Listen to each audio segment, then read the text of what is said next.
Hello guys, how are you? I hope you're really good. I'm going to record a short video using Zoom because I want to explain the conditionals, and I think it's better if you see what I'm writing on the computer, on my computer, right? So I'm going to share my screen and you're going to see how I create, um, how I create a PowerPoint presentation that I'm going to create about this topic, conditionals, and I'm going to explain the topic while I create a PowerPoint presentation. In this case,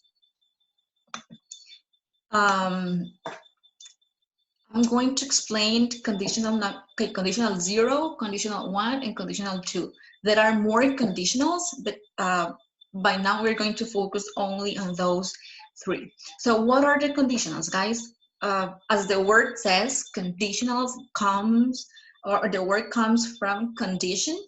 So we use conditionals to talk about conditions when we need a certain or specific condition for something to happen.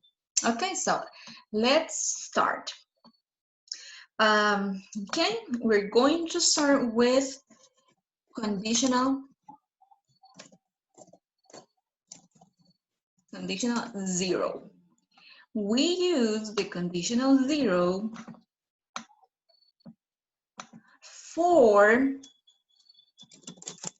situations that are always true.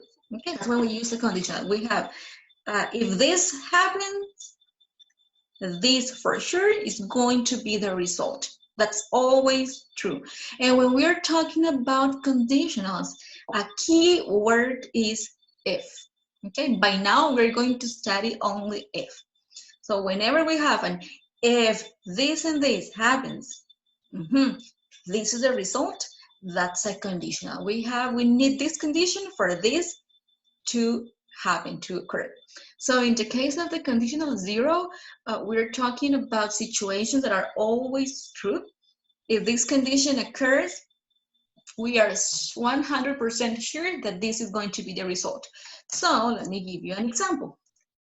The example of a conditional 0 would be if you freeze water, it's a comma, it turns to ice. Okay, that's a conditional 0.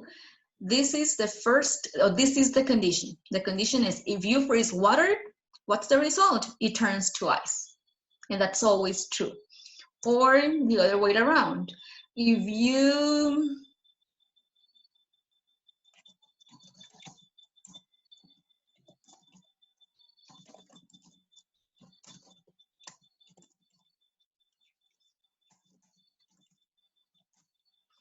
you burn paper, it turns to ashes. Okay, so the condition is if I burn paper, the result is that it turns to ashes, right? That's always true. Okay, so what is the rule here? Or the structure? I don't want to have that. The structure is if plus simple present sentence, comma, plus simple present tense, period. Okay, so you can see here, if, that goes at the beginning of the conditional phrase. Then we have a complete sentence in simple present. You freeze water, you burn paper, comma, because this is a dependent clause and this is an independent clause, so we need a comma. And after that, plus another simple present sentence. In this case, the result. It turns to ice, it turns to ashes, right? Those are simple present sentences. That's the structure. Okay, now, the second conditional, but the conditional one.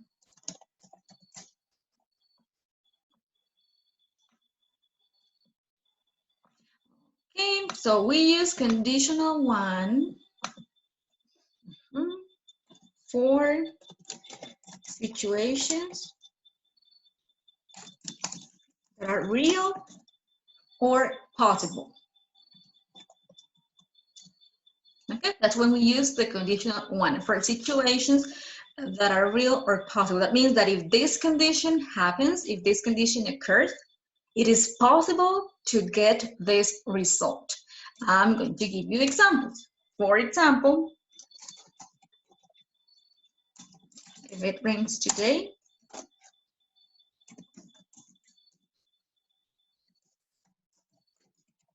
I'll stay home. Okay, this is the condition. For me, for I to stay home, it has to rain today. So the condition is rain, right? If it rains today, comma, the result, I will stay home. Let me give you another example. If you study enough, you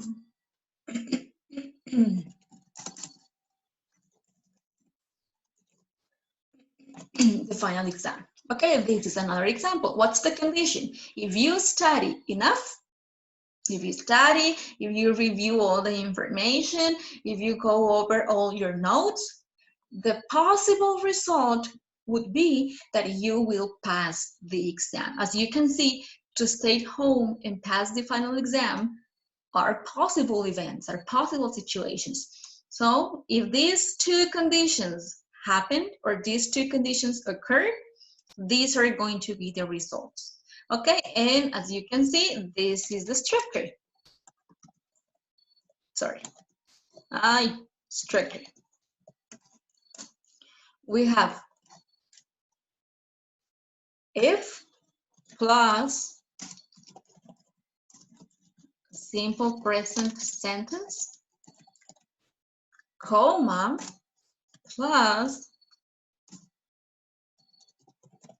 simple future sentence, period. Okay, the result is going to be in the future tense. If I feel tired, I take a nap.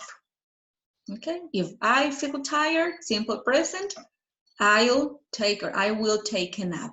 That's simple future, right?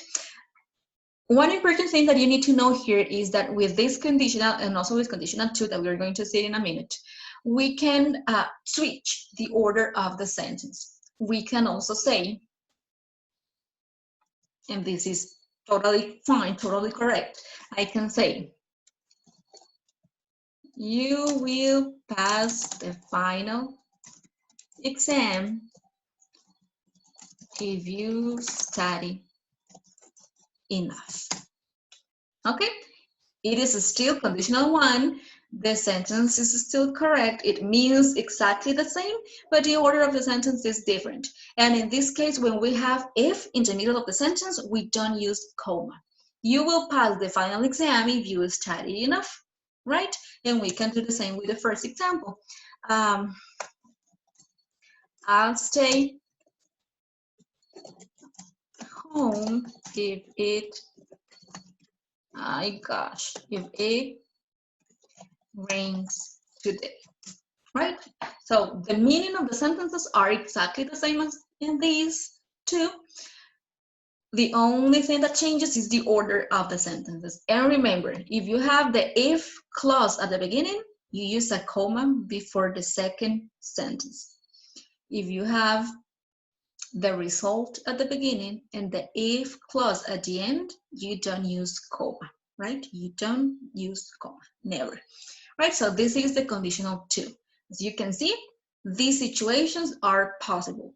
As I said, if this condition happens, this result is possible. And the third one, which is the conditional two, is this one. We use conditional to talk about hypothetical situations.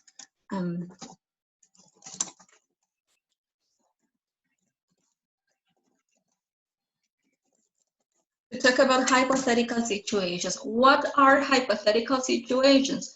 Things that may be possible, may be not possible. We don't know. It may occur, it may not occur. Okay, those are hypothetical situations, right? And I'm going to write some examples. If I won the lottery,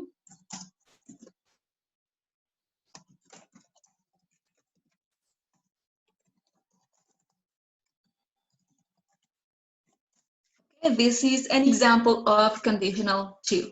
If I won the lottery, that's my condition. If I won the lottery, I would travel around the world. That is the possible result, that it may happen, it may not happen. I don't know.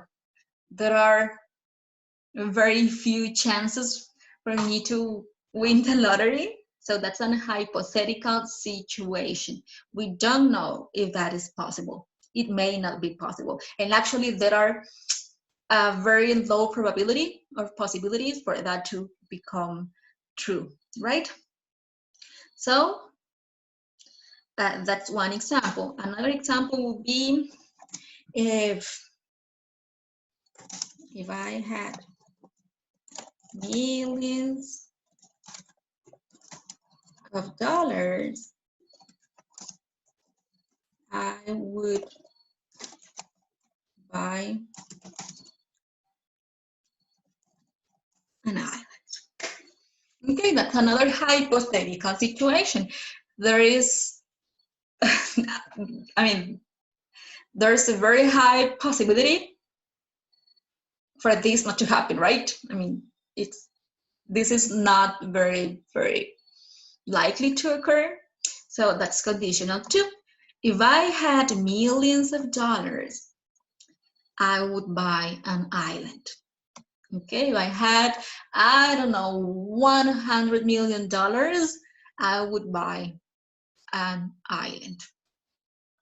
Okay, so again, you can see what's the structure for conditional to. Structure is if plus simple past sentence, comma,